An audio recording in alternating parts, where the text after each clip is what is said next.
10 to 22, and this is basically the birthright. The blessing was given to Jacob. Him and his mother know, man, when Isaac's gone, what is Esau going to do to Jacob? You need to get out of here, you need to flee. So he's headed to his uncle Laban. So if somebody, whoever has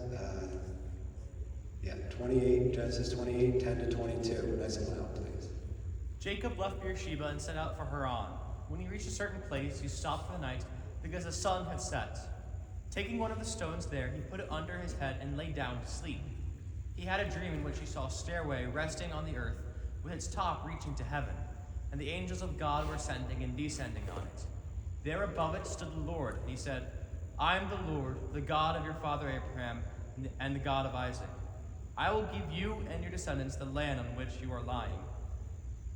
Your descendants will be like the dust of the earth, and you will spread out to the west, and to the east, and to the north, and to the south. All peoples on earth will be blessed through you and your offspring.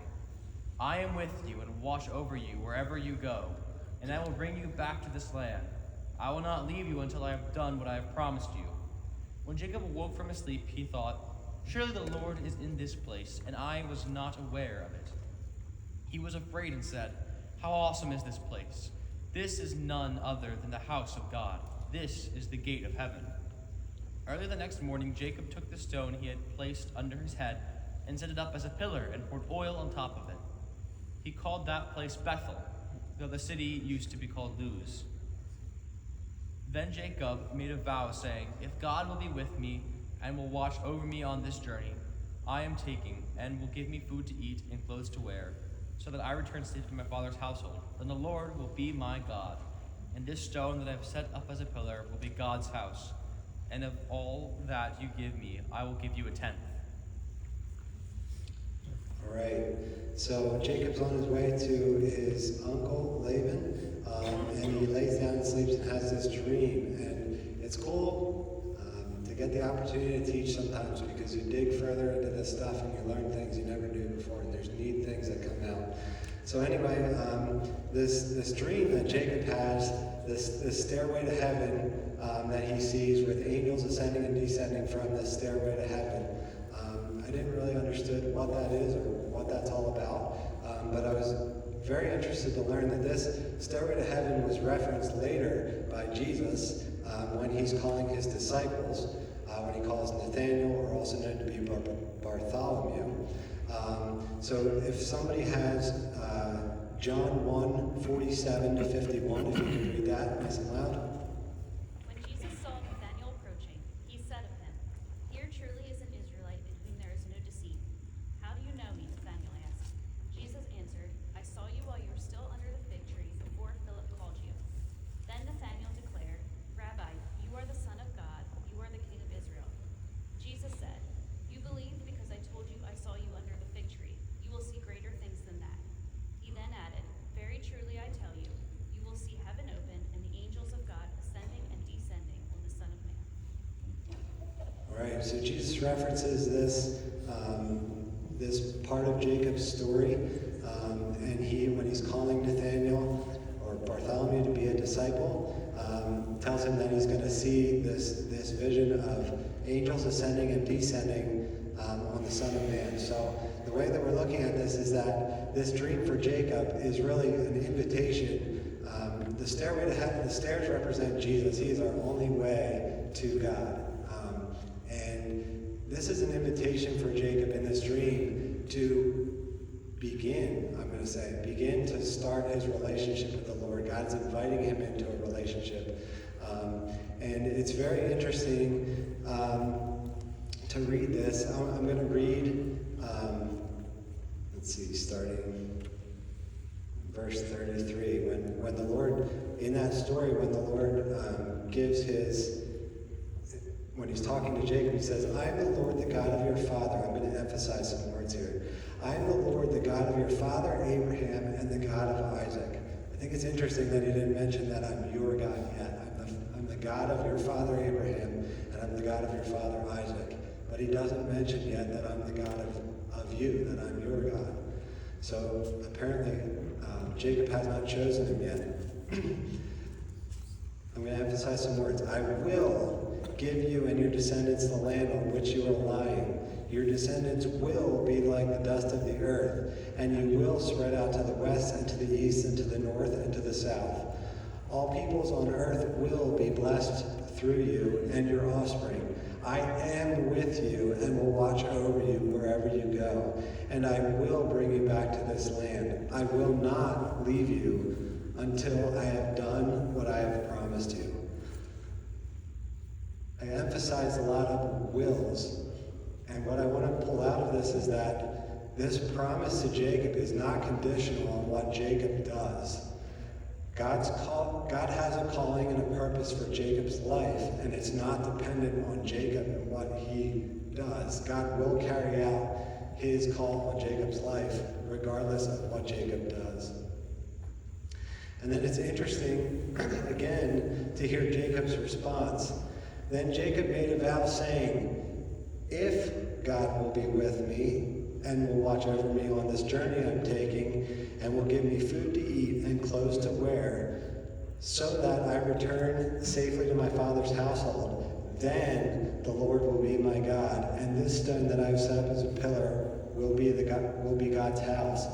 And of all that you give me, I will give you a tenth. There's a difference. This is conditional. Jacob's saying, you will be my God if you're with me through this journey. I think that was really interesting. So God lays out this invitation for Jacob, gives him this vision of this stairway to be in relationship with him, and Jacob pretty much rejects it at this point. Not interested. He's going to keep moving on, lying, cheating, stealing, and deceiving through his life to get what he wants and what he's trying to accomplish. So now Jacob gets to his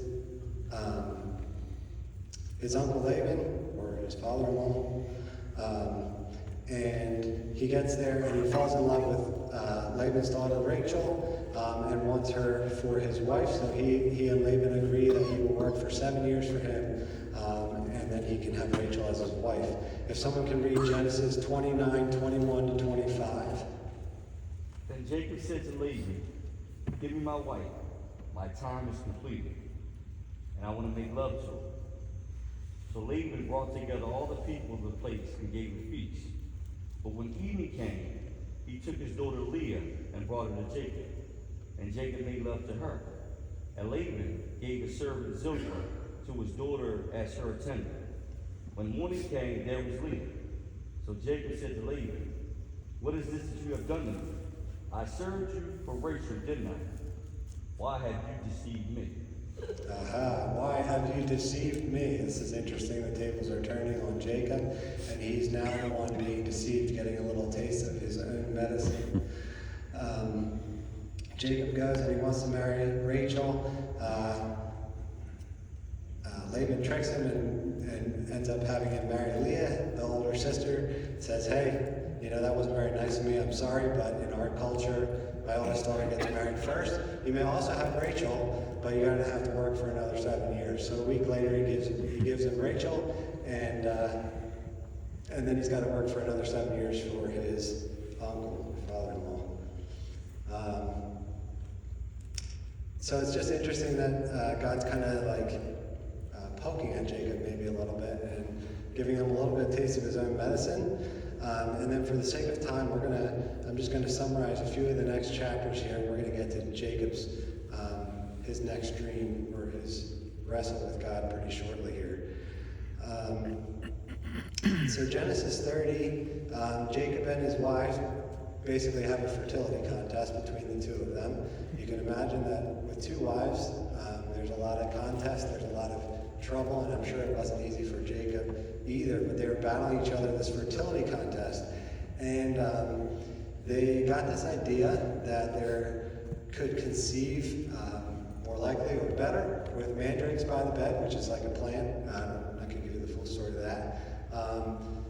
So they get this idea that, they want to have children, right? They're not conceiving, so they want to have these mandrakes. And they're fighting over mandrakes. They're having this fertility contest. Jacob's wrapped up in the middle of it. He's getting passed back and forth, wife to wife, kids to kids, whatever. It's a mess. So Jacob's kind of in a real mess here.